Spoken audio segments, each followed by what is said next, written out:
اس نے روشنی کس کی؟ فکر اور عرفان حق کی روشنی سے بہرہ مند کرتے ہیں. اور یہ قرآن یا یہ کتاب ایک بالا تر درجے میں اللہ تعالی کی طرف سے خود اس نبی کو عطا ہوتی ہے، اور اپنی تعلیم و تربیت سے انہیں وہ لوگوں کو اس قابل بناتا ہے کہ اگر وہ اس کے نقش قدم پر چلیں تو پھر اس چراغ کو ہاتھ میں رکھیں گے تو نہ صرف خود ہدایت پائیں گے بلکہ دوسروں کو بھی ہدایت کے لیے رہنما بن جائیں گے. اور یہ تو تھی کتاب اور اس کی خوبیاں. رسول کی سنیں، رسول صلی اللہ علیہ وسلم وہ ماہر رہنما ہیں جو اللہ تعالیٰ کی دی ہوئی بصیرت سے ہدایت کی صراط مستقیم جو وہ جانتے ہیں اس کو ٹھیک ٹھیک لوگوں پر اس کو چلاتے ہیں اور ان کو اس ہدایت سے آگاہ کر کے ان کی زندگیوں کو تبدیل کرتے ہیں. تو یہ تھا کتاب اور نبی کا تعلق. کتاب اصول بتاتی ہے، کتاب ہدایات اور تعلیمات دیتی ہیں، اور رسول صلی اللہ علیہ وسلم ان کو عملاً کر کے دکھاتے ہیں. کتاب کی تشریح، مستند تشریح بھی وہی ہے جو اللہ کے رسول صلی اللہ علیہ وسلم نے کی ہے. یہ تو تھا کتاب اور رسالت کا تعلق. اس حوالے سے کوئی سوال؟ اس کے بعد دیکھیں کہ عقیدہ رسالت کے تقاضے کیا ہیں. اس لیے کہ توحید ہو، رسالت ہو، آخرت ہو، اگر اس کے تقاضے ہمیں نہیں پتہ اور وہ ہم پورے نہیں کر رہے تو پھر ایسے عقیدے کا کوئی فائدہ نہیں ہے. عقیدہ وہ ہے جو عمل میں نظر آئے. اللہ پر عقیدہ ہے تو اللہ کے احکامات آپ کی زندگی کا حصہ ہوں. رسول پر ایمان ہے صلی اللہ علیہ وآلہ وسلم پر تو آپ کی زندگی مثل رسول ہونی چاہیے. عملاً آپ کو بالکل وہی کرنا چاہیے. اور اگر آخرت پر ایمان اور یقین ہے تو دنیا میں ہر عمل سوچ سمجھ کے کرنا چاہیے کہ آخرت میں مجھے اس کا حساب دینا ہے. یہ تقاضے ہیں. اور اب ذرا ہم سمجھتے ہیں. سب سے پہلا، اور ہم اپنا جائزہ لیتے جائیں، یہ صرف پڑھنے کے لیے نہیں ہے، یہ عمل کے لیے. پہلا تقاضا کیا ہے کہ نبی کی ہر تعلیم اور ہدایت کو جو اس سے ثابت ہو صدق کے دل سے قبول کیا جائے. پہلا کام. آپ سوچ لیجئے، کیا ہم نبی کریم صلی اللہ علیہ وسلم کی بات کو سچا پکا سمجھتے ہیں، یا ہم نے دنیا کے ادھر ادھر کے لوگوں سے باتیں لے کے اور انہی کے مطابق زندگی استوار کی ہے، اور اب گمراہیوں میں پھنس چکے ہیں اور صورتحال آپ کے سامنے ہے. ملک کو دیکھ لیں. اگر ہمیں نبی کریم صلی اللہ علیہ وآلہ وسلم کی تعلیمات اور ہدایات پر سچا ایمان ہوتا، ہم ان پہ عمل کرتے، تو آج مشکلیں ہم سے نہیں، ہمارے سامنے نہ ہوتی، دور ہو چکی ہوتی. آج بھی موقع ہے. نمبر 1. نمبر 2، ہر اس حکم اور اس چیز کو رد کر دیا جائے جس کی ممانعت رسول خدا صلی اللہ علیہ وسلم سے ثابت ہے. عیاشی ہو، فحاشی ہو، جھوٹ ہو، مکر ہو، فریب ہو، یہ ان سے منع کیا ہے. ان پہ عمل کریں گے، رسول اللہ علیہ وسلم کی ہدایات کو چھوڑ کے بالکل وہی حال ہوگا جو آپ کے ملک کا ہے، تباہی اور بربادی.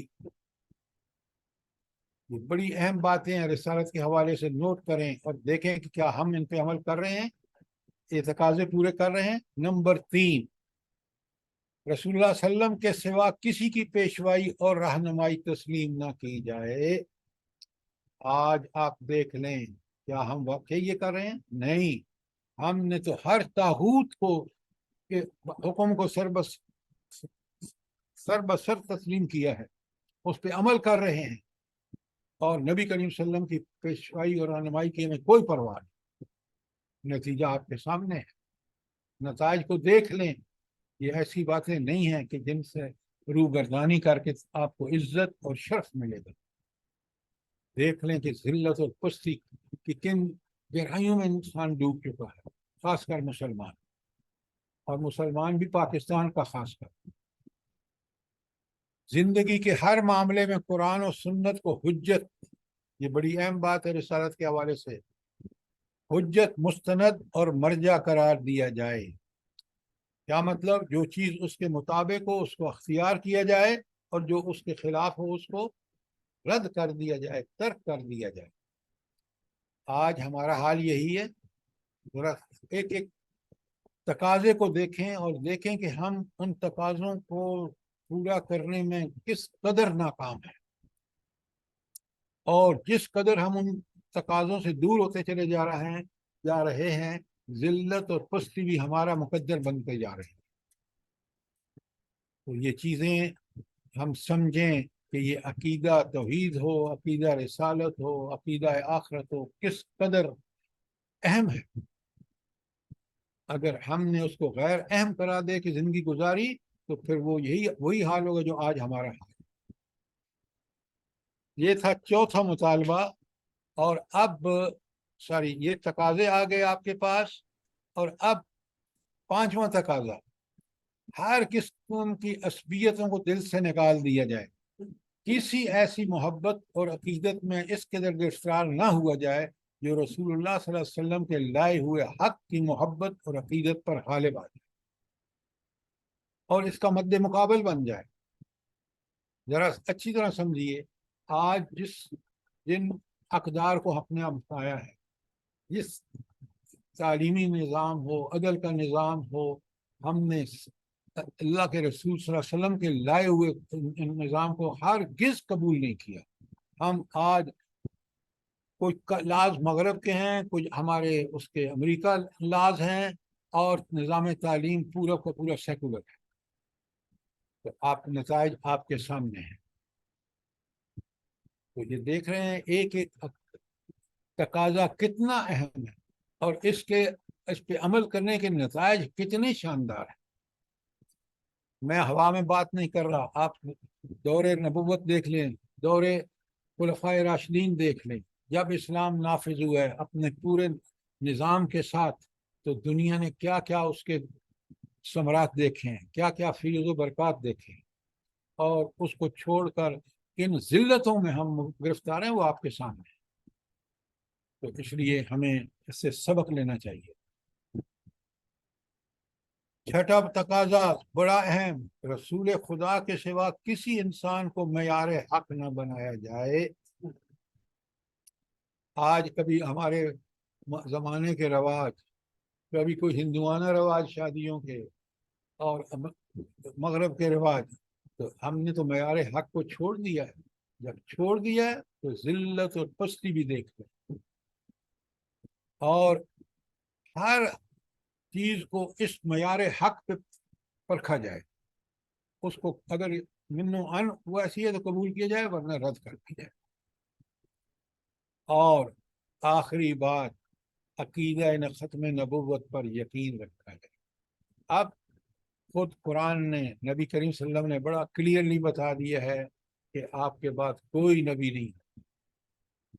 کسی نے نبوت کا دعویٰ کیا، کوئی بھی ہو، وہ کاذب، جھوٹا اور لعین ہے۔ تو یہ 7 تقاضے ہیں، ہینڈ آؤٹ آپ کے پاس ہے، برائے کرم اس کو ضرور پڑھیے، سمجھیے اور اپنا جائزہ لکھ لیجیے۔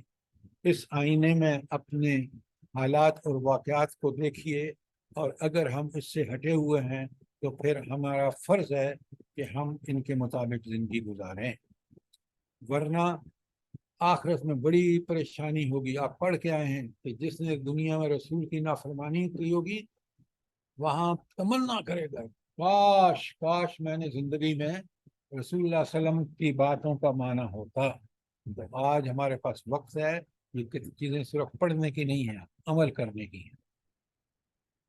کوئی سوال یہاں تک؟ شاباش۔ اب ایک اہم بات جو رسالت کے حوالے سے ہے، وہ ہے رسول اللہ صلی اللہ علیہ وسلم کی حیثیتیں، مقام و مرتبہ۔ یہ مقام و مرتبہ رسول اللہ صلی اللہ علیہ وسلم کو کس نے دیا ہے؟ اللہ کا دیا ہوا ہے، یہ کسی بندے کا نہیں دیا ہوا، کسی ووٹوں کے ذریعے نہیں ہے، یہ خالصتاً اللہ رب العالمین کا۔ سب سے پہلی بات، یہ پہلی آیت جو میں آپ کے سامنے پڑھ رہا ہوں، یہ دعا ہے کس کی؟ ابراہیم علیہ السلام۔ حیثیت دیکھیں کہ اللہ تعالیٰ نے کس دعا کے نتیجے میں آپ کو مبعوث فرمایا، ربنا وابعث فیہم رسولا۔ اے میرے پروردگار ان میں ایک رسول بھیج، منہم جو انہی میں سے ہو۔ مکے میں دعا کر رہے ہیں ابراہیم علیہ السلاۃ والسلام، تو منہم کا مطلب ہے کہ وہ مکے میں سے ہو، مکے والوں میں سے ہو، یتلو علیہم آیات کا، تیری آیات ان کو پڑھ کر سنائے، وَيُعَلِّمُهُمُ الْكِتَابَ اور ان کو کتاب کی تعلیم دے، والحکمہ اور حکمت کی تعلیم دے، اور وَيُزَكِّيهِمْ اور ان کا تزکیہ کرے۔ کیا مطلب؟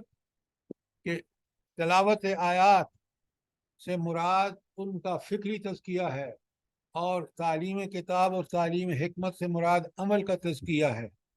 تو یہ کام کرے۔ انک انت العزیز الحکیم، اے اللہ آپ ہی زبردست ہیں، العزیز ہیں، اور آپ ہی الحکیم ہیں۔ نبی آپ ہی بھیج سکتے ہیں، اور اس لیول کا نبی آپ سے علاوہ کوئی نہیں بھیج سکتا۔ یہ کس کی دعا ہے؟ بقرہ کی 129، حضرت ابراہیم علیہ السلام کی۔ اور جب یہ دعا کی قبولیت آ گئی ہے 151 میں، کما ارسلنا فیکم رسولا، جیسا کہ ہم نے ایک رسول بھیج دیا ہے۔ یہاں کس کی بیسس کے بعد یہ آیا ہے؟ محمد رسول اللہ صلی اللہ علیہ وسلم کی بیسس کے بعد۔ یہ کما ارسلنا فیکم رسولا منکم، یہ تمہیں میں سے ہے، قریش مکہ تمہارے اندر سے ہے، تمہارے درمیان ہے۔ یتلو علیہم آیات، بالکل وہی بات کہ ہماری آیت تلاوت کرتا ہے، جو دعا تھی ابراہیم علیہ السلام کی۔ وَيُزَكِّيكُمْ اور تمہیں تمہارا تزکیہ کرتا ہے۔ تمہیں تزکیہ کیا ہے؟ خیالات بھی پاکیزہ بناتا ہے، وہ گندے خیالات، شرک، بدعت، کفر، سب کو مٹا کے توحید کا عقیدہ پیش کرتا ہے تمہیں۔ تو وَيُعَلِّمُ الْكِتَابَ، کتاب کا مطلب ہے قانون، اللہ تعالیٰ کے احکامات۔ تو وہ تمہیں اللہ تعالیٰ کے احکامات اور حکمت سکھاتا ہے۔ وَيُعَلِّمُكُم مَّا لَمْ تَكُونُوا تَعْلَمُونَ، تمہیں وہ کچھ بتاتا ہے جو تم نہیں جانتے تھے۔ کیوں کہ جو علم آ رہا ہے قرآن میں، جو نبی کریم صلی اللہ علیہ وسلم پہ نازل ہو رہا ہے، جو تمہیں بتا رہے ہیں، اس سے پہلے تم اس سے ناواقف تھے۔ آیات پہ غور کیجئے، سورہ آل عمران کی 164 میں پھر وہی بات، لَقَدْ مَنَّ اللَّهُ عَلَى الْمُؤْمِنِينَ، اللہ نے تعالیٰ نے مومنوں پر کیا کیا؟ احسان کیا۔ کس بات کا احسان؟ نمبر 1، اِذْ بَعَثَ فِيهِمْ رَسُولٌ مِّنْهُمْ، جب ان میں سے خود ایک رسول بھیجا اہل مکہ سے، یتلو علیہم آیات ہی، اس پہلا کہ وہ احسان ہے اللہ کا نبی کی بعثت۔ نمبر 2، تلاوت آیات اللہ کا احسان ہے، یزکیہم تمہارا تزکیہ کرتا ہے۔ نمبر 3، نمبر 4، ویعلمہ الکتاب والحکمہ اور تمہیں کتاب و حکمت کی تعلیم دیتا ہے۔ یہ اللہ کے احسان۔ احسان کا بدلہ کیا ہے؟ اللہ تعالیٰ کہتے ہیں احسان کا بدلہ احسان ہے۔ تم بھی اس پر تلاوت آیات، تعلیم کتاب، تعلیم حکمت اور نبی کریم صلی اللہ علیہ وسلم کی اتباع کا حق ادا کریں، پھر یہ احسان کا بدلہ ہوگا۔ اور پھر سورہ جمعہ میں پھر یہ آیت دہرائی گئی، هو الذی بعث فی الامیین رسولا، اللہ تعالیٰ ہی وہ ہستی ہے جو امیوں میں رسول بھیجتا ہے۔ امی کا مطلب ہے ان پڑھ۔ ان پڑھ کیوں کہا گیا؟ یہ تانا دیتے تھے یہود کہ یہ سارے جو ہیں عرب آل اسماعیل یہ ان پڑھ ہیں، ان میں کوئی نبی نہیں آیا۔ اللہ ان کو اعزاز بخش رہا ہے، کہہ رہا ہے کہ اللہ تعالیٰ نے نبی بھیجا کہاں؟ امیین میں، جن کو تم ان پڑھ کہتے تھے۔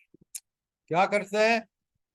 یتلو علیہم آیات ہی، بالکل وہی جو مضمون اوپر ہے، تلاوت آیات کرتا ہے، ویزکیکم ان کو پاکیزہ بناتا ہے، یعلمہم الکتاب والحکمہ ان کو کتاب اور حکمت کی تعلیم دیتا ہے، وَإِن كَانُوا مِن قَبْلُ لَفِي ضَلَالٍ مُبِينٍ اس سے پہلے بڑی کھلی گمراہی میں تھے۔ وَآخِرِينَ مِنْهُمْ لَمَّا يَلْحَقُوا بِهِمْ اور وہ دوسرے جو بعد میں آئیں گے، جو ابھی ان سے نہیں ملے، جیسے ہم لوگ ہیں، ان کے لیے بھی اللہ تعالیٰ کا اس نبی نے یہ فریضہ انجام دیا ہے۔ وَهُوَ الْعَزِيزُ الْحَكِيمُ، وہ زبردست ہے، وہ ایک نبی بھیج سکنے کی طاقت وہی رکھتا ہے۔ الحکیم، اور اس کی حکمت کا تقاضا ہے کہ وہ اپنے بندوں کو ایسے احکامات دے جو دنیا اور آخرت میں ان کو کامیاب کریں۔ 4 آیات، ٹاپک ایک ہی ہے، تو پہلا آپ کو اللہ تعالیٰ نے معلم بنا کے بھیجا. یعلمہ الکتابہ حکمہ ہے نا. لہذا اللہ کے مقرر کردہ معلم کون ہے؟ نبی کریم صلی اللہ. پوری معلم انسانیت ہیں، کسی اسکول کے ٹیچر نہیں ہیں وہ. ذرا مقام نوٹ کریں جو رب نے دیا ہے. اور اب جو کتاب نازل کی ہے اس نبی پر، اس کی شرح، اس کی تشریح بھی نبی صلی اللہ علیہ وسلم کے ذمہ ہے. آیت ہے سورہ نال کی آپ کے سامنے ہے، انزلنا الیک الذکر. اے نبی صلی اللہ علیہ وسلم، ہم نے آپ کے اوپر ذکر نازل کیا ہے. ذکر سے مراد قرآن مجید ہے. کیوں نازل کس لیے کیا ہے؟ لتبین للناس، کہ آپ لوگوں کے لیے اس کو کھول کھول کے بیان کریں، آپ اس کی تشریح کریں. ما نزل الیہم، جو اللہ تعالیٰ نے ان کے لیے نازل کیا. کتاب ہدایت ہے نا، انسانوں کے لیے نازل ہوا. تو اس کی تشریح بھی اس کو تشریح کون کرے گا؟ اللہ تعالیٰ. اور یہ مقام بھی کس نے دیا ہے؟ اللہ تعالیٰ نے. یہ جو آیت آپ کے سامنے ہے نا اس وقت، سورہ آل عمران کی 32، 31 اور 32، کمال کی آیات. قرآن کی ساری آیات کمال کی ہیں، لیکن یہاں بڑا کمال. ہم میں سے ہر انسان اگر اللہ پر یقین رکھتا ہے تو اس کی تمنا کیا ہے؟ کہ اللہ تعالیٰ مجھ سے محبت کرے، میں اللہ سے محبت کروں، اور ان ٹرن میں اللہ کا محبوب کروں. یہ کیفیت کیسے ملے گی؟ قرآن نے بتا دیا کہ تم اللہ کے محبوب بن سکتے ہو، لیکن ایک شرط. قل ان کنتم تحبون اللہ، ان سے کہو اگر تم اللہ سے محبت کرتے ہو نا تو اللہ تمہیں محبوب ہے. تو پھر کیا کرو؟ فاتبعونی، نبی کریم صلی اللہ علیہ وسلم کی اتباع کرو. لہذا اگر تم اتباع کرو گے، یحببکم اللہ، پھر اللہ تم سے محبت کرے گا. تو اللہ کی محبت کس سے مشروط ہو گئی؟ اتباع رسول صلی اللہ علیہ وسلم. آپ دیکھیں آگے، اگر یہ کام کرو گے نا، اتباع رسول، یحببکم اللہ، پھر اللہ تم سے محبت کرے گا. یہ ہے اللہ کا محبوب بننے کے لیے اتباع رسول. یہ معمولی بات نہیں ہے. یہ کون فرما رہا ہے؟ یہ رب العالمین فرما رہے ہیں کہ تمہیں اللہ سے محبت ہے اور تم چاہتے ہو اللہ تم سے محبت کرے، تو ایک ہی حل ہے، فاتبعونی. فرمایا صرف یحببکم اللہ ہی نہیں ہے کہ تمہیں اللہ تم سے محبت کرے گا، وہ یغفر لکم ذنوبکم، تمہارے سارے سابقہ گناہ معاف. تو یہ سب کچھ کس کے نتیجے میں ملے گا؟ اتباع رسول کے نتیجے. اور پھر اللہ آپ سے ایک معاملہ کیسا کرے گا جب آپ اتباع کریں؟ چھوٹی موٹی غلطیاں ہوگی تو اللہ غفور الرحیم ہوگا، تو میں ان چھوٹی غلطیوں کو، چھوٹی موٹیوں کو بخش بھی دے گا اور تم پر رحم بھی فرمائے گا. آیت 31 یہ تھی. 32 کو بڑے غور سے سنیں. یہاں تو انعامات ہیں نا اتباع رسول کے. اب سنیں، اگر تم نے اطاعت نہ کی اس رسول کی، گویا آپ نے اللہ کی اطاعت نہیں کی. اب سنیں، قل اطیعوا اللہ و رسول، اللہ کے رسول ان کو بتا دو کہ اتباع کرو کس کی؟ اللہ تعالیٰ اور اس کے رسول کی. اور جب تم یہ اتباع کرو گے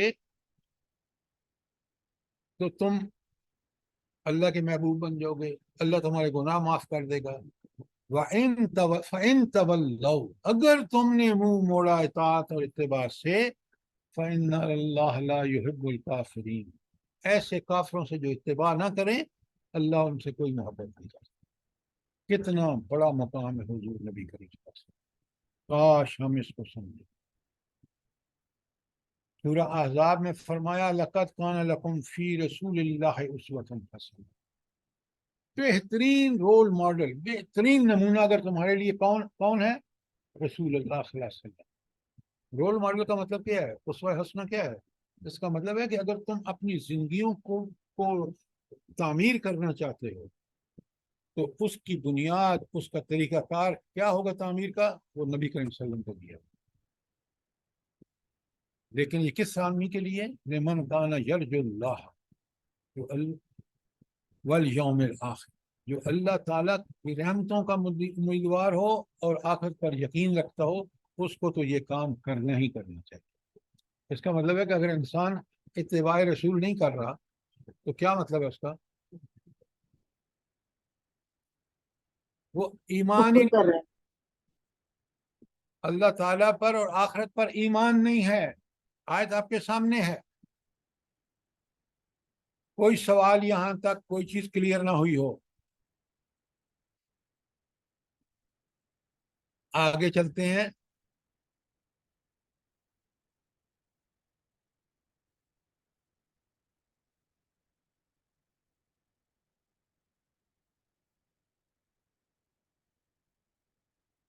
اچھا، اب یہ آیت سورہ اعراف کی آپ کے سامنے ہے۔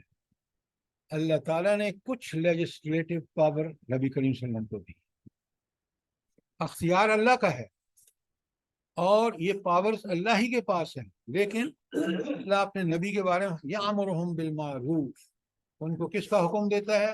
نیکی کا۔ وینہاہم عن المنکر، اور ان کو روکتا ہے کس سے؟ برائیوں سے۔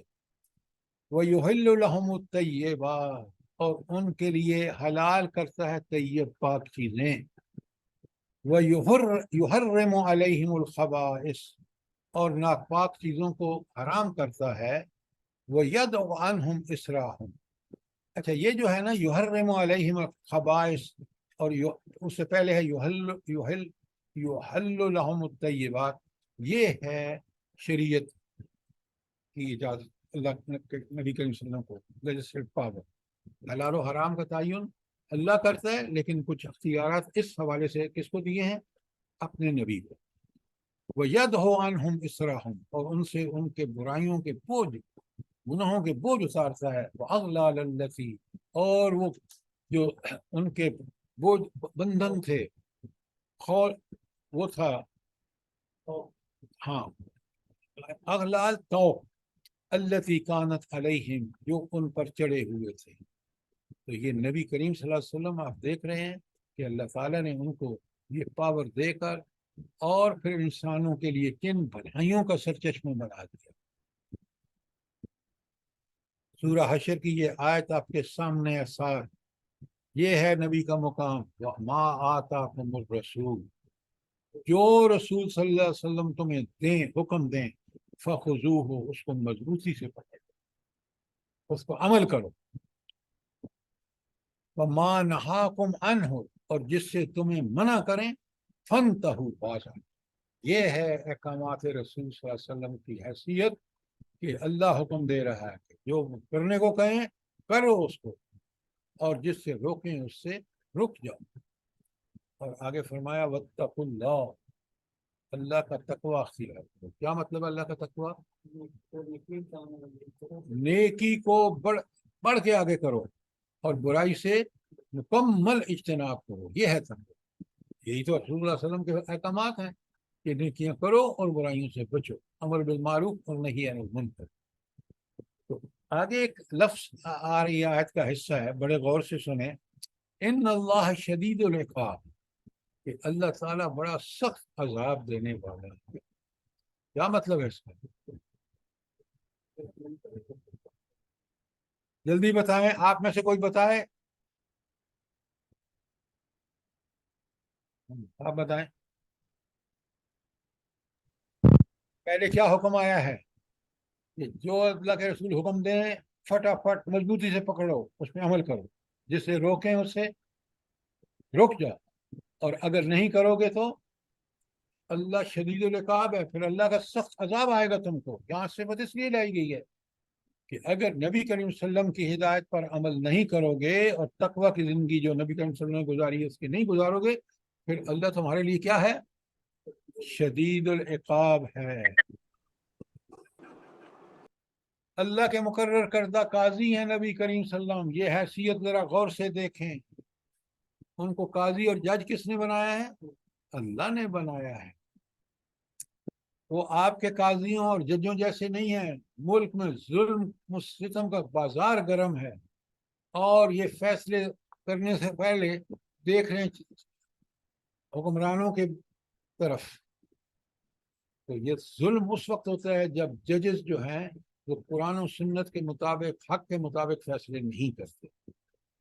اب نبی کریم صلی اللہ علیہ وسلم کو اللہ نے بنا کے بھیجا، اور آپ کو پتہ ہے مدینے کی عدالت سے جو فیصلے ہوتے تھے وہ عین عدل اور انصاف کے مطابق ہوتے تھے، اور وہ معاشرہ جو حیوانوں کا معاشرہ تھا، جو جنگلی قانون تھا اس سے قرآن کے نفاذ سے پہلے، وہ معاشرہ مثالی معاشرہ بن گیا۔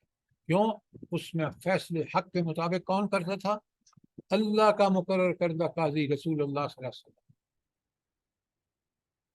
اللہ فرماتے ہیں ان انزلنا الکتاب بالحق، یہ قرآن ہم نے حق کے ساتھ نازل کیا ہے۔ یہ قرآن حق بیان کرتا ہے، اس کے سارے احکامات برحق ہیں۔ اس لیے بھیجا ہے لتحکم بین الناس، تاکہ آپ لوگوں کے درمیان فیصلے کریں۔ بما آراک اللہ، وہ روشنی جو اللہ نے آپ کو دی ہے، آپ نور نبوت سے برحق فیصلے کریں۔ اس کو اللہ حکم دے رہا ہے، اللہ اپنے نبی کو، اور اللہ کے نبی صلی اللہ علیہ وسلم کے فیصلے کو ماننے کے بارے میں ذرا آیت سنیے، سورہ نساء کی 65۔ اللہ اکبر، فلا، بس ہرگز نہیں۔ یہ پتہ کہ قرآن میں کہاں آتا ہے فلا؟ کہ جو تم باتیں ادھر کی گھڑ رہے ہو نا، یہ تو ٹھیک نہیں ہے، یہ بالکل فلا، یہ سب ٹھیک نہیں ہے۔ وَرَبَّكَ، وَرَبِّكَ، اور قسم ہے تیرے رب کی۔ جو آگے بات آ رہی ہے اس پہ گواہ کون ہے؟ خود اللہ تعالیٰ ہے۔ سنیں اب کیا ہے گواہی، کیا ہے اللہ کی؟ لا یؤمنون، یہ مومن ہو ہی نہیں۔ کب مومن ہوں گے؟ حتیٰ یحکموک فیما شجر بینہم، جب آپ کو فیصلہ کرنے والا مان لیں جو ان کے درمیان جھگڑا ہو، پھر مومن۔ اگر آپ کا فیصلہ نہیں مانتے تو پھر مومن نہیں ہے۔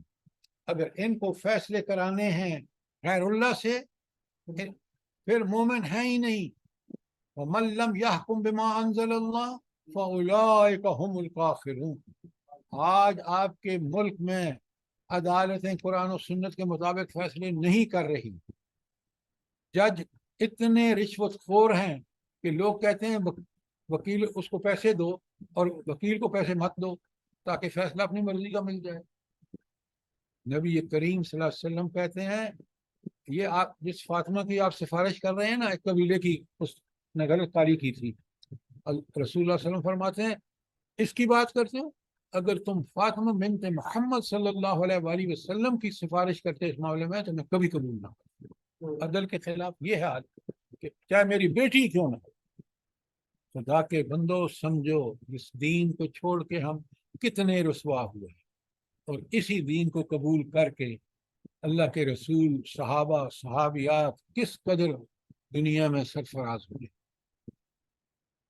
تو اللہ فرماتے ہیں فلا، یہ کہ تم ادھر ادھر کی باتیں کر رہے ہو نا، امریکن لا لے آؤ، یورپین لا لاؤ، یہ ججوں کو یہ مراد دے دو، یہ ان کو تنخواہیں دے دو، یہ ان کا وقار بلند کر دو دنیاوی اعتبار سے، اور آپ انہی کے فیصلے تو آپ کو ذلت اور پستی میں لے جا رہے ہیں۔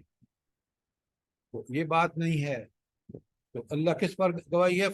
رب کا، اور گواہی ہے تیرے رب کی، کہ لا یؤمنون حتی یحکموک فیما شجر بینہم، یہ مومن ہو ہی نہیں سکتے جب تک فیصلہ کس کا مانے؟ یحکموک، آپ کو فیصلہ کرنے والا نہ مانے۔ ثم لا یجدوا فی انفسہم حرجا، صرف یہ نہیں کہ فرسٹ مان لے، فیصلہ کرنے والے بھی مان لیں، پھر اس فیصلے کے مطابق دل میں کوئی تنگی بھی محسوس نہ کرے۔ کیا مطلب؟ رسول اللہ صلی اللہ علیہ وسلم نے رشوت سے منع فرمایا ہے۔ آپ کہیں گی دنیا میں تو ساری رشوت چل رہی ہے، کیسے تو ہو سکتا ہے؟ ایسا بندہ کہنے والا کیونکہ دل میں اس نے اس حکم کے خلاف سوچا ہے، وہ مومن نہیں ہے۔ نبی کریم صلی اللہ علیہ وسلم نے کہا کہ یاشی اور فحاشی معاشرے کو تباہ کر دیتی ہیں۔ آپ نے دیکھا آپ کا معاشرہ تباہ ہو گیا؟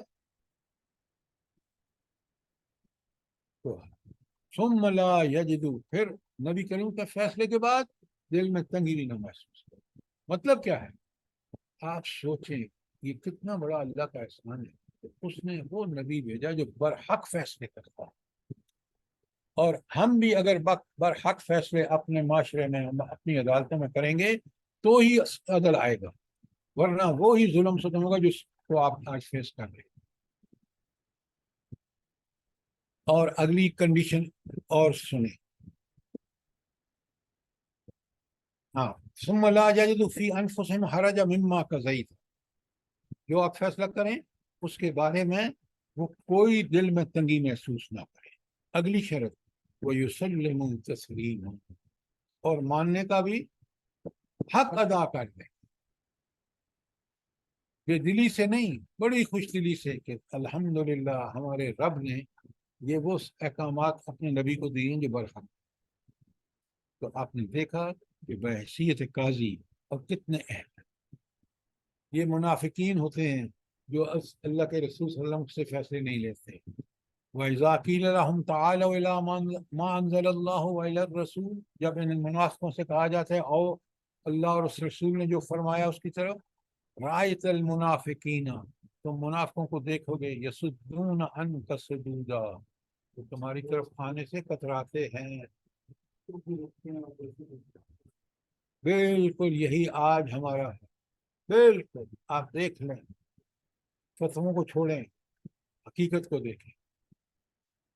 مومن کا کیا کام ہے؟ سورہ نور میں بڑا صاف بتا دیا، یہ ہے وہ کسوٹی، انما کان قول المؤمنین اذا دعوا الی اللہ ورسولہ، مومن کے کرنے کا کام تو یہ ہے جب ان کو بلایا جائے اللہ اور رسول کی طرف، کیا کام ہے؟ ان یقولوا، تو وہ کہیں، کیا کہیں؟ سمعنا واطعنا، ہم نے سنا اور اطاعت کی۔ یہ ہے مومنوں کو کام کہ جب اللہ کے رسول جو فرمائیں اس کو سن کے فوراً اطاعت کریں۔ اور آگے بڑی اہم بات کہہ دی سورہ نور میں، وَأُولَٰئِكَ هُمُ الْمُفْلِحُونَ، فلاح بھی صرف یہ پائیں گے، کون سے؟ جنہوں نے نبی کریم صلی اللہ علیہ وسلم کی بات کو سن کر فوراً عمل کی۔ اور پھر اللہ تعالیٰ کے مقرر کردہ حاکم بھی آپ ہیں، ذرا نوٹ فرمائیے، سورہ نساء کی دونوں آیتیں آپ کے سامنے ہیں، جس کی اطاعت کی جاتی ہے وہ کون ہوتا ہے؟ حاکم ہوتا ہے۔ تو اللہ کہتے ہیں ما ارسلنا من رسول، جو کوئی بھی رسول میں نے بھیجا ہے الا لیطاع بإذن اللہ، اللہ کا حکم ہے کہ اس کی اطاعت کی جائے۔ تو وہ حاکم کس وجہ سے بن گیا؟ اللہ کے حکم کی وجہ سے۔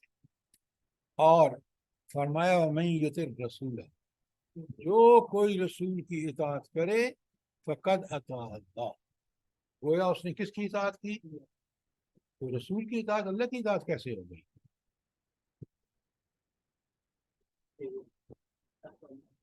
ہاں بھائی، سر رسول کیونکہ جو رسول احکامات لے کے آئے ہیں وہ اللہ تعالیٰ کے بتائے ہوئے ہیں۔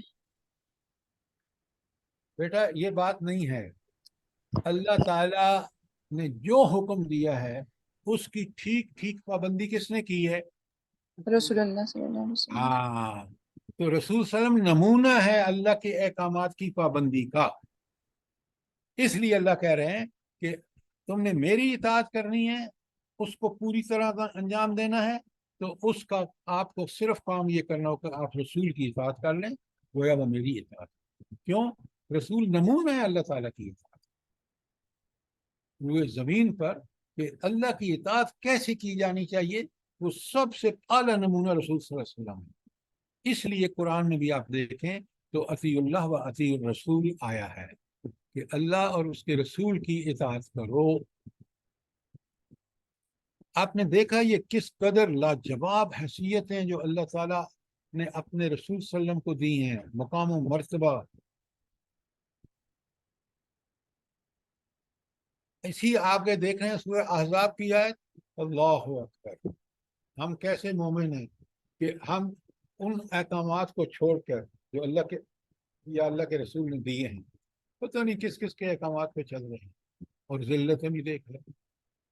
اللہ تعالیٰ فرماتے ہیں سورہ احزاب آپ کے سامنے، ما کان لمؤمن ولا مؤمنۃ، اللہ اکبر، کسی مومن مرد اور کسی مومن عورت کو حق نہیں ہے کس بات کا؟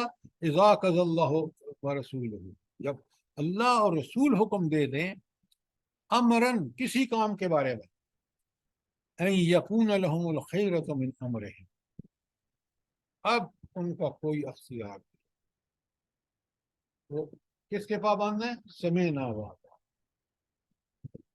اگر کوئی اور اپنا اختیار استعمال کر کے اس کو تبدیل کریں گے، جیسے آپ نے اپنے ملک میں کیا، اسلام کو نام پر بنا کے ملک اور غیر اسلام کا ہر قانون یہاں آزما کے دیکھ لیا، ذلت اور پستی بھی دیکھ لی، تو اللہ کہتے ہیں کہ پھر مومن تو وہ ہے جس کو اللہ اور رسول کا حکم مل جائے تو بس کافی ہے، اس میں کوئی اپنی طرف سے تبدیلیاں نہ کرے، سنیں اور عمل کریں۔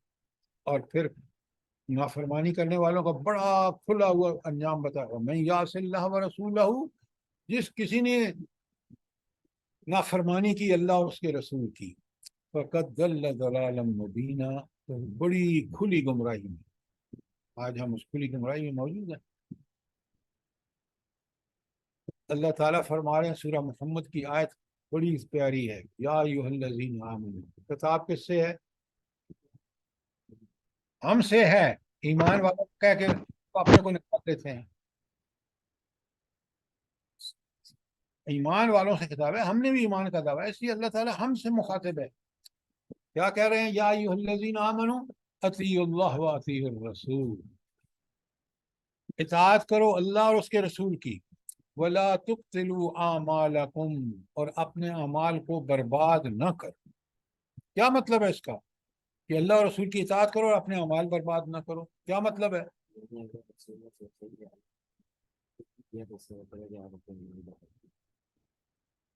جو جی اس کے علاوہ کرے گا تو اللہ تعالیٰ اس کے جو اس نے اعمال کیے ہیں وہ بھی قابل قبول نہیں ہوں گے۔ بیٹا آپ ٹھیک کہہ رہے ہیں، اگر کوئی عمل ہم نے دنیا میں اللہ اور رسول کی اطاعت کے مطابق نہیں کیا، وہ ضائع ہو جائے۔ لہذا اللہ اور رسول کی اطاعت کتنی اہم ہے، اور یہ ہے نبی کریم صلی اللہ علیہ وسلم کا مقام اور مرتبہ، جو اللہ فرما رہے ہیں کہ تمہیں ہر عمل تمہارا اس وقت قبول ہوگا جب وہ سنت کے مطابق ہوگا۔ کس قدر آپ کو کھول کھول کے بتا دیا۔ اور یہ سورہ نساء کی آیت بڑے غور سے دیکھیں، یا ایھا الذین آمنوا، اے وہ لوگوں جو ایمان لائے ہو، اطیعوا اللہ و اطیعوا الرسول، اہل ایمان سے کیا کہا جا رہا ہے؟ اطاعت کرو، اللہ حکم ہے اللہ اور اس کی رسول کی، وَأُولِي الْأَمْرِ مِنْکُمْ، اور ظاہر ہے جو حکمران ہوں گے ان کا بھی بات ماننی ہے، لیکن شرط ہے اللہ اور رسول کا حکم ہر بغیر کسی شرط کے ماننا ہے، لیکن آگے خود قرآن بتا رہا ہے فَإِن تَنَازَعْتُمْ فِي شَيْءٍ، اگر تمہارے درمیان کوئی تنازع ہو، تنازع کس کے درمیان ہوگا؟ عوام اور حکمران کے درمیان۔ کیوں ہوگا؟ کہ یہ اللہ کا حکم ہے یا نہیں؟ تو پھر اس حال میں کیا کرو؟ جو اگر یہ کیفیت ہو تو ہم تو 100% اسلام کے اگینسٹ جا رہے ہیں نا، ہمارا تو معاملہ ہی بڑا غلط قسم کا ہے، انتہائی غلطی ہے۔ تو اگر یہ ڈفرنس ہو جائے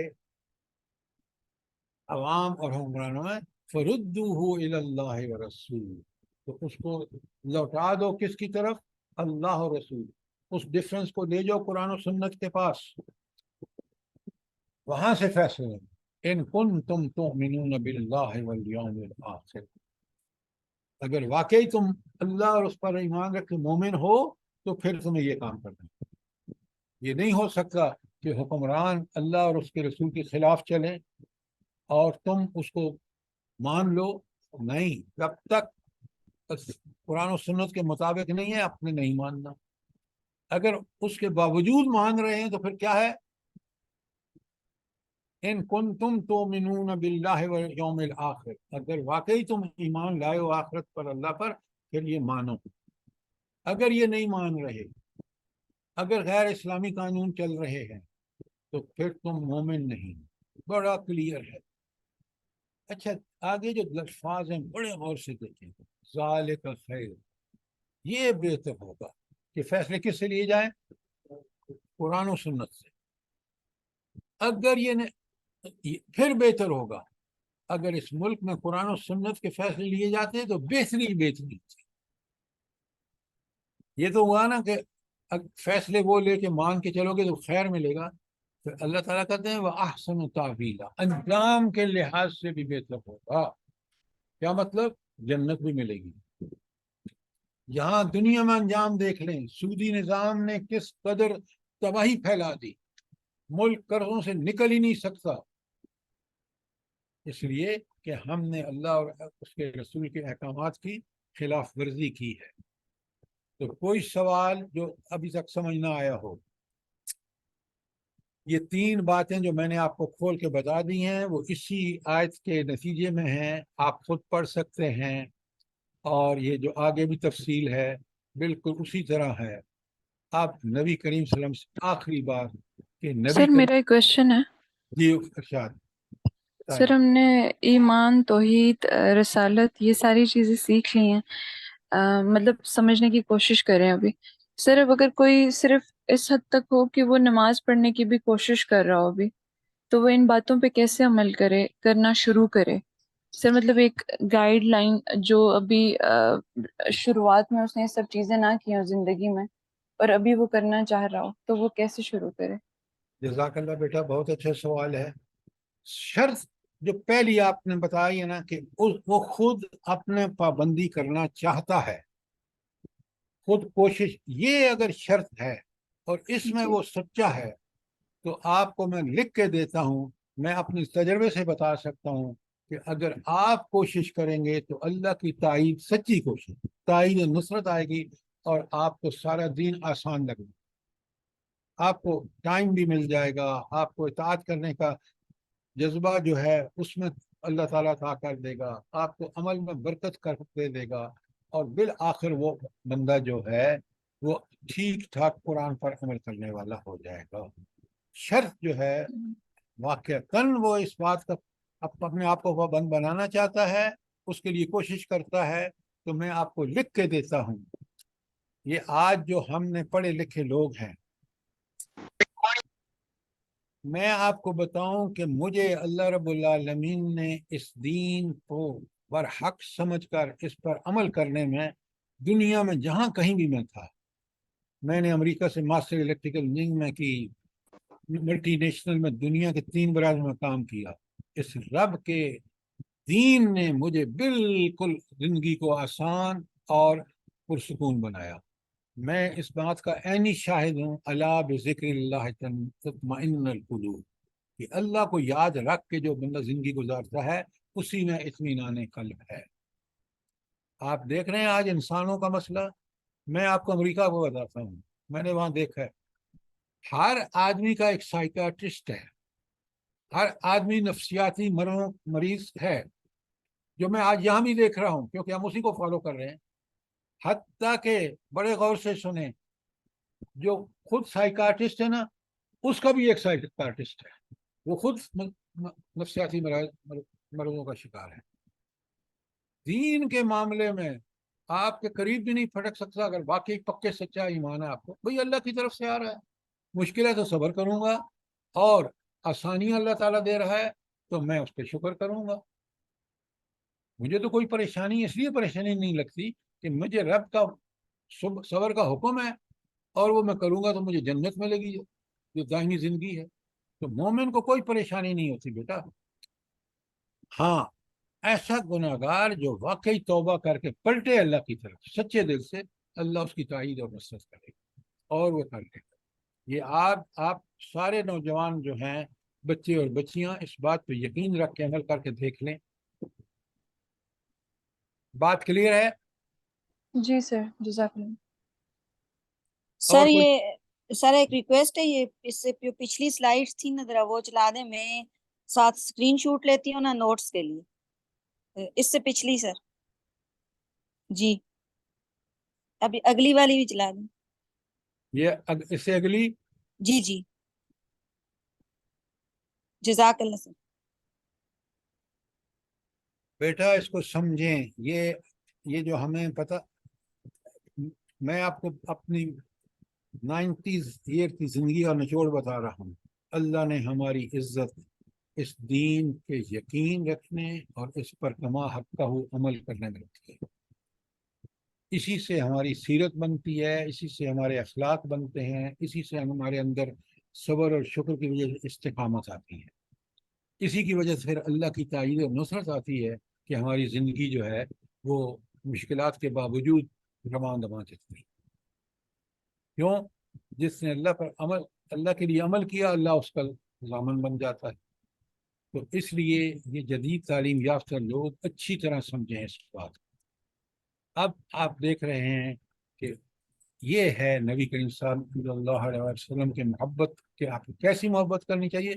النبی اولا بالمؤمنین، نبی صلی اللہ علیہ وسلم تو مومنوں پر ان کی ذات سے بھی نمبر 1 پر ہیں، مقدم ہیں. وَأَزْوَاجُهُ أُمَّهَاتُهُمْ، اور اس کی بیویاں جو ہیں ان کی مائیں ہیں. کیا تعظیم دی ہے اللہ نے. اب دیکھیں، مجھے آپ یہ بتائیں کہ کیا میں اپنی خواہشات کے پیچھے چلوں یا نبی کریم صلی اللہ علیہ وسلم کے طریقے پر چلوں؟ اگر مجھے محبت ہے تو میں خواہشات کو چھوڑ کے اللہ کے رسول صلی اللہ علیہ وسلم کے طریقے پر چلوں گا. توبہ کی آیت بڑی کمال کی ہے، ذرا سمجھیں اس کو. میں ترجمہ کر رہا ہوں اور سمجھا رہا ہوں. قُلْ إِنْ كَانَ آبَاؤُكُمْ وَأَبْنَاؤُكُمْ وَإِخْوَانُكُمْ وَأَزْوَاجُكُمْ وَعَشِيرَاتُكُمْ. پہلی لائن میں پہلے کہا اے نبی صلی اللہ علیہ وسلم ان کو بتائیں اگر تمہارے والدین نمبر 1، نمبر 2 تمہارے اولاد، نمبر 3 وَإِخْوَانُكُمْ تمہارے بھائی، نمبر 4 تمہاری بیویاں، نمبر 5 تمہارے رشتہ دار. مجھے آپ بتائیں، اللہ تعالیٰ نے سارے رشتہ دار گن دیے نا، اور اس ترتیب سے گنے ہیں جس سے طرح آپ کو محبت ہے. والدین، اس کے بعد اولاد، اس کے بعد بھائی، اس کے ساتھ بعد بیویاں، اور اس کے بعد رشتہ دار. یہ ہو گئے سارے رشتہ دار. آگے فرق سنیں، وَأَمْوَالٌ اقْتَرَفْتُمُوهَا، وہ مال جو تم نے خود کمائے ہیں. یہ کیوں کہا کہ مال جو تم نے خود کمائے ہیں؟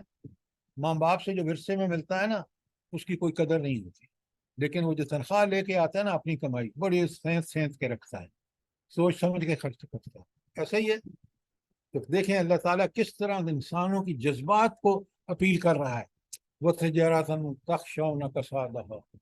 تیسری بات، وہ تجارتیں تمہیں مندہ پڑنے کا ڈر ہے. آپ کبھی دیکھیں نا یہ لوگ جو سکے کا کاروبار کرتے ہیں، تو آپ دیکھیں گے کہ جب انڈیکس گرتا ہے نا تو ایسا لگتا ہے ان کی جان نکل رہی. وَمَسَاكِنَ تَرْضَوْنَهَا، وہ کوٹھیاں جو تمہیں بڑی پسند ہیں کیونکہ تم نے بڑے پلاننگ سے بنوائی ہیں. اب یہاں تک رکیے. اللہ تعالیٰ نے ساری رشتہ داریاں گن دی، مال جو پسندیدہ وہ بھی گن دیا، اور اس کے بعد اللہ تعالیٰ نے تجارت کا بھی بتا دیا. بندہ ڈوبے ہوئے ہیں لوگ تجارت میں. اور کوٹھیاں جو تمہیں زیادہ پسند ہیں. 4 چیزوں کے مقابلے کا احب الیکم، اگر یہ تمہیں زیادہ محبوب ہیں 4 چیزیں کس سے؟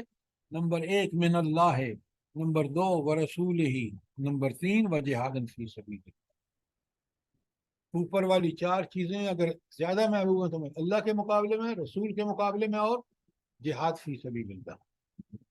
پتہ ہے اللہ کے کیا فرما رہے ہیں؟ بڑے فتربصوا، پھر ذرا انتظار کرو، حتی یاتی اللہ بامرہ، یہاں تک کہ اللہ اپنا حکم لے آئے. یہاں حکم سے مراد کیا ہے؟ عذاب. آج آپ دیکھ رہے ہیں، دیکھیں ان قرآن بالکل حقائق بیان کرتا ہے اور ہمارے جذبات سے اپیل کر کے ہمیں لے کے آتا ہے اس حق کی طرف. یہاں بتا دیا. آج آپ دیکھ لیں مسلمان کا خون سب سے سستا ہے. فلسطین ہو، کشمیر ہو، کوئی بھی علاقہ دیکھ لیں، اور اللہ اپنے ملک کو دیکھ لیں، لوگ کیڑوں مکڑوں کی طرح مر رہے ہیں، کوئی پرواہ نہیں. تو اللہ تعالیٰ ٹھیک ہے. جی کیا کہا آپ نے؟ Sorry sir. اچھا، تو اب آپ دیکھ لیں یہ اللہ کا فیصلہ ہے کہ یہ جو 4 چیزیں پہلے بیان ہوئی ہیں اس کے مقابلے میں اگر تمہیں وہ زیادہ محبوب ہے اللہ، رسول اور جہاد فی سبیل اللہ کے مقابلے میں، تو پھر انتظار کو کہ اللہ کا عذاب آئے. آگے اللہ فرمائے واللہ لا یہدی القوم الفاسقین، اللہ فاسق لوگوں کو ہدایت نہیں دیتا. تو یہاں فاسق سے اس آیت میں کیا مراد ہے؟ جلدی بتائیے.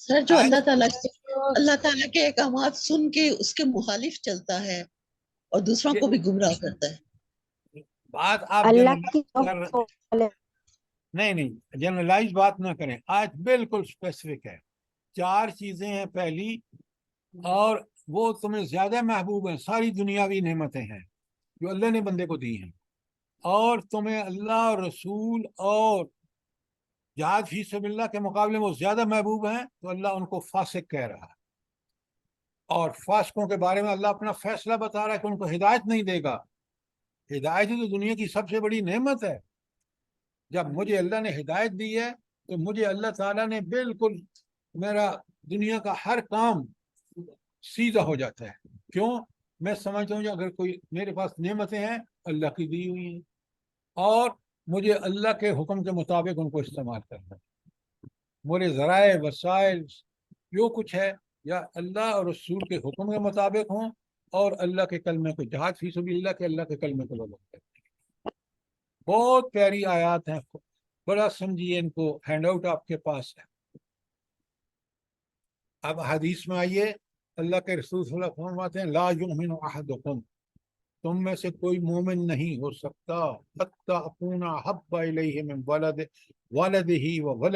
والناس اجمعین، جب تک میں تمہیں والدین، اولاد اور تمام انسانوں سے محبوب نہ ہو جاؤں. اس کا مطلب کیا ہے؟ مفہوم کیا ہے بھلا؟ جلدی بتائیں.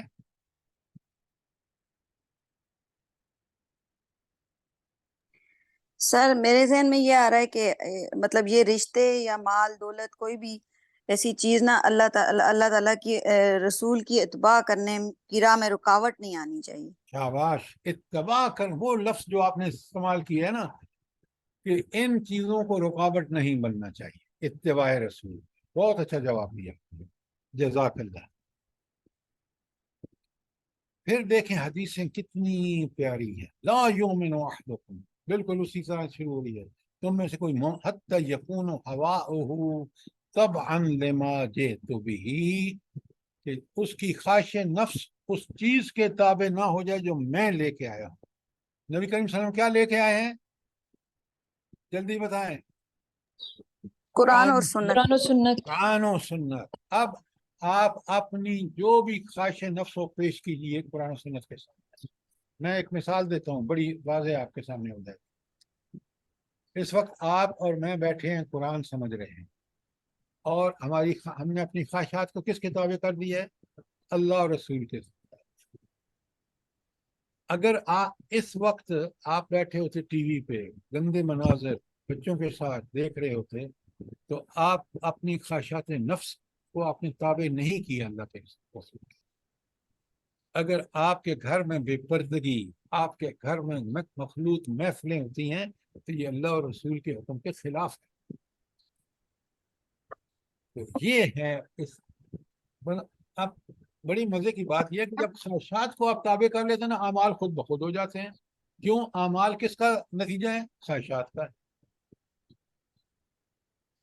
اور سورہ نور کی آیت بہت زبردست ہے، یقولون آمنا باللہ وبالرسول وَأَطَعْنَا.